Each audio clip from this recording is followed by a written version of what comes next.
Welcome back, everybody. This is Michael Levitas from JurisQ.com, and I'm here with Matthew Sullivan, a partner in the law office of Gregory, Spektor and Associates, a personal injury firm. But Matthew, his authority lies with construction accidents. So welcome back. Thank you for your time, Matthew.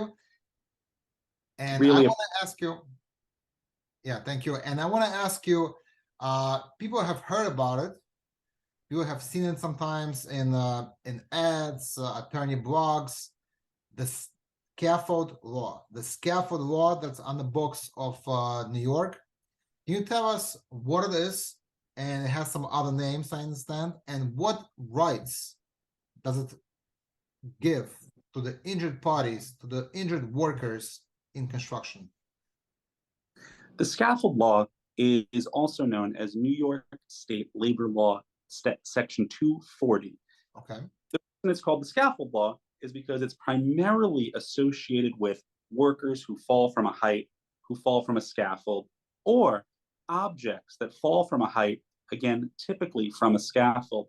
However, Michael, I want to make something absolutely clear before we continue our conversation. Right. Even though it's called the Scaffold Law, it applies to ladders and any other elevated work platform that exposes workers to what is known as a gravity-related risk, which is a fancy way to say any elevated work platform where a worker can fall from or from which an object can fall. I see. Now, the reason that this law was put into place, and it's a very old law, it goes all the way back to the early 20th century, is because, as you know, and as the viewers can see from your background, New York City has some of the highest buildings, both residential and commercial, in the world, and certainly the United States. And the lawmakers, even back in the early 20th century, realized that in order to get the beautiful skyline that the viewers can see right now, it exposes workers to hazards. It exposes workers to elevation-related risk. In short, no, it is some of the most dangerous work that anyone can do. Sure. As a result, the New York State Scaffold Law, New York State Labor Law Section 240 was implemented to protect those workers. In short, what that law allows for is it allows for a worker to recover for any injury related to a violation of that law. What is the violation of that law? It means that the owner, general contractor, or construction manager will be absolutely liable if the ladder, scaffold, or other elevated work platform doesn't properly protect the worker. In short, if a worker gets injured because the ladder shifts, the ladder moves, the scaffold shifts, the worker falls from the ladder or the scaffold because of any sort of instability or any other real imperfection with the ladder or the scaffold, then that worker will be allowed to go after the owner, general contractor, or construction site manager for their injuries. One question, one topic I know we spoke about earlier is, well, can't those defendants come back and say, Mr. Construction Worker, you knew what you were signing up for. Right, you knew the risk that you were going to be exposed to. Thankfully, the New York Scaffold Law, Labor Law Section 240, prohibits the defendants from arguing that. Assumptive risk, an argument that the worker should have known the ladder was unstable, that won't cut it. That is not a defense to the Scaffold Law. That is not a defense to New York State Labor Law Section 240. Oh, I'm so glad that there is such a provision that really protects the workers who are vulnerable to these heights that, of course, New York has. Would you say that this is something like strict liability, which is a concept in law that somebody is responsible no matter the circumstance? Would you say this is an instance of strict liability? Michael, you should be on this side of the screen. You're absolutely correct. New York State Scaffold Law is strict liability. It imposes strict liability, absolute liability against the owner, general contractor, or construction site manager.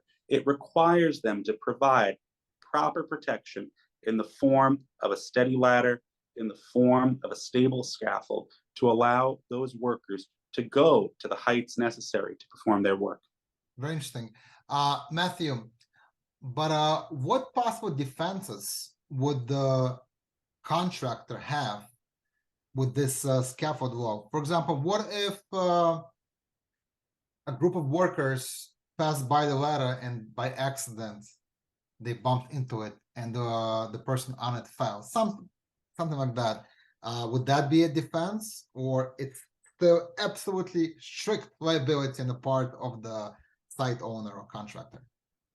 There are two principal defenses that the construction site owners will assert when a worker is injured and indicates they should have been protected by the New York State Scaffold Law. The first is what's known as a sole proximate cause defense. And that's a very difficult defense to succeed on. What sole proximate cause means is a fancy legal term for there was no other contributing factor, there was no other reason why that worker fell but for their own negligence. But another way, they were strictly liable. They were 100% liable for the incident. An example could be like, for no reason, they jumped off the ladder. Right. There was no hazard. They could have climbed down safely. It's very hard to prove, right, Matthew? Very hard to prove.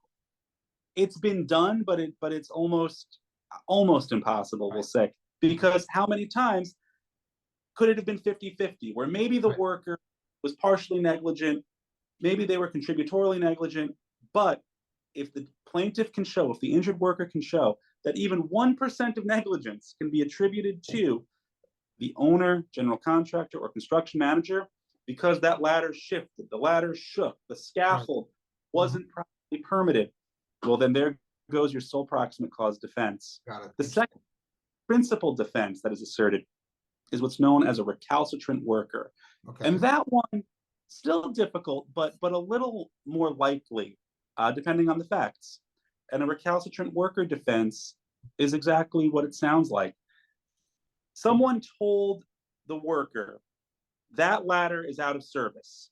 And the ladder had some sort of warning on it. I see. And for some reason, the worker disregarded that clear direction. That makes sense. That means it's really on him or her. If you disregard a warning sign, that makes sense. As the owner should not be responsible. I want to be absolutely clear. It's the warning sign and the direction. The defense will have to essentially establish both. Does that happen? That happens. No one lives in a perfect world.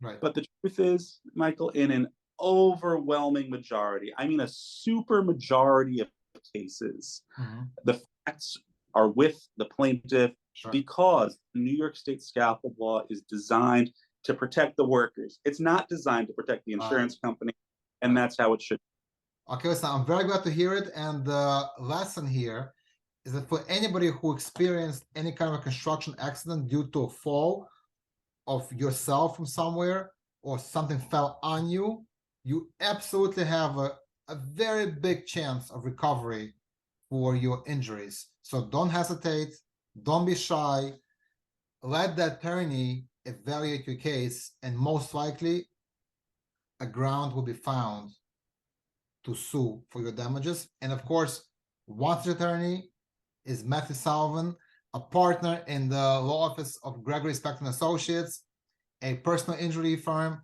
that has years of experience, years of verdicts, and massive settlements for victims of construction accidents. The phone number is on the bottom of the screen. And of course, what I would discuss here, that's just very general. On your specific case, you must call an attorney and get an answer that would suit your particular case. Matthew, thank you so much. Always very engaging, always very interesting. We appreciate your time. We're going to see you soon back in our sessions. Have a good day. Thank you. Thank you.